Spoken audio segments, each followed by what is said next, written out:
তোর এত বড় আসপর্দা কিভাবে হলো? আমার বাড়িতে গরু মাংস আনছো? এটা কেমন কাজ করলেন দাদা? আপনি মাংস ব্যাগটা ফেলাই দিলেন। প্রতিবেশী হইলে কি আমার জন্য মাংস আনতে হবে নি? তুই জানোস না আমরা হিন্দু, আমরা গরু মাংস খাই না? আমরা কি গরু মাংস খাই কখনো দেখছো? কি অবস্থা সুমন রায় ভাই, ভালো আছেন নি? তোমরা হঠাৎ কি মনে করে আমার বাড়িতে? কি ভাই আপনি জানেন না আজকে তো ঈদের দিন, কুরবানির ঈদের দিন। বড় একটা গরু কিনছিলাম হাট থেকে, প্রায় 7-8 মণ মাংস হয়েছে।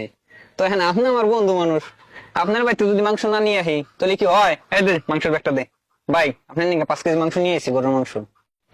তোর এত বড় আসপর্দা কিভাবে হলো? আমার বাড়িতে গরু মাংস আনছো?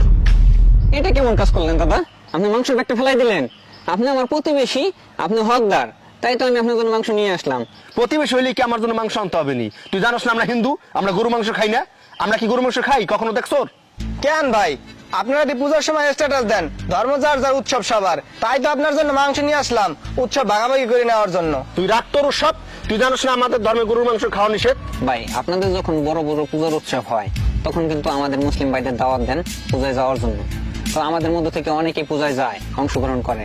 তো আবার যদি না যায় থাকে তখন আপনারা এসে কি বলেন যে ধর্ম যার যার উৎসব সবার, তাহলে তোমরা যাবা না কেন?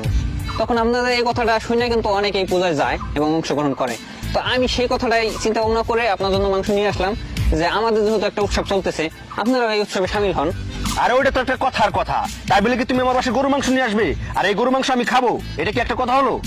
ভাই আপনার কথা শুনে মনে হচ্ছে আপনি অনেক রাগান্বিত হয়ে যাচ্ছেন, আপনার গায়ে লাগছে তাই না? আসলে এই গায়ে লাগাটা আমাদেরও লাগে।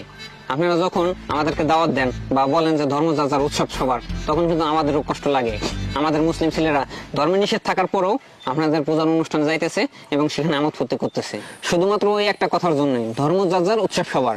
এই কথাটার জন্যই আমাদের মুসলিম ছেলেমেয়েরা গুনাহ হোক বা যাই হোক, বুঝে হোক না বুঝে হোক, আপনাদের কিন্তু অনুষ্ঠানে যাইতেছে এবং তারা ওখানে অনুষ্ঠান পালন করতেছে। এটা কিন্তু আসলে ঠিক না। আপনার যেমন কষ্ট লাগে তখন কিন্তু আমাদেরও কষ্ট লাগে যে আপনারা বলতেছেন ধর্ম যার যার উৎসব সবার। আসলে তো ভাই আমি এইভাবে চিন্তা করে দেখিনি। আমি তো আগে জানতাম ধর্ম যার যার উৎসব সবার, কিন্তু তোমার কথা শুনে মনে হলো ধর্ম যার যার উৎসবও তার তার। ভাই এই কথাটাই আমি শুনতে চাইছিলাম, ধর্ম যার যার উৎসব তার তার। তো আসলে ভাই আমি কিন্তু ভুল কাজ করি নাই। আমি আপনার জন্য গরুর মাংস আনি নাই, আমি আপনার জন্য খাসির মাংস আনছি, কারণ আমি একটা গরু কোরবানি দিছি এবং একটা খাসিও কোরবানি দিছি। এই বাইজিৎ, ব্যাগটা উঠে নিয়ে আসো, বাইরে খাসির মাংসটা দাও। ভাই কিছু মনে করেন না, এটা আসলে ওই যে ওই কথাটার জন্যই আপনার সাথে একটু করা হইলো। যাক নেন, এই মাংসটা নেন ভাই। না ভাই, আমিও তোমার সাথে না বুঝে রাগারাগি করে ফেলেছি, কিছু মনে করো না।